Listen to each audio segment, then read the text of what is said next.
তিনি দমদমে সভা করবেন, কালকে কি আপনি যাবেন? দেখা যাক, এখনো ঠিক করিনি তাই যাবো।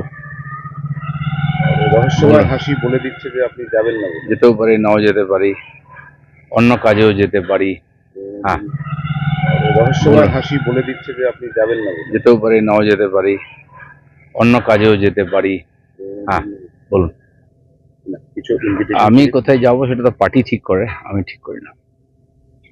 কিন্তু আপনি বলেছিলেন যে আপনি নিজের কর্মসূচি নিজেই ঠিক করেন। হ্যাঁ, কিন্তু পার্টির যেটা কর্মসূচি পার্টি আপনাকে বলেছেন ডেকে যে আপনি ভালো করে এটা পার্টির তো কাজ পুরোপুরি পার্টির হাতে আছে, পার্টি যেরকম বলবে সেরকম করবো, আমার এই ব্যাপারে কিছু বলার নেই।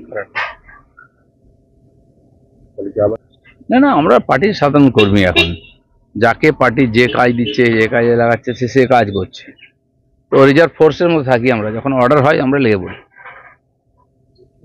নওশাদ সিদ্দিকীকে কালকে আবার ভোট ভাগ হোক বা বিরোধীরা বেশি লাফালাফি করুক ইলেকশনের আগে, তো যে কোনোভাবে বন্ধ করার চেষ্টা হবে। যারা বলে বেড়াচ্ছে ভারতবর্ষে নাকি আর মিডিয়ার স্বাধীনতা নাই, গণতন্ত্র নাই, তো এখানে একজন এমএলএরও গণতান্ত্রিক অধিকার নেই, তাকে জেলে থাকতে হবে প্রতিবাদ করলে। বোঝা যাচ্ছে কোন দিকে যাচ্ছে পশ্চিমবাংলার পরিস্থিতি।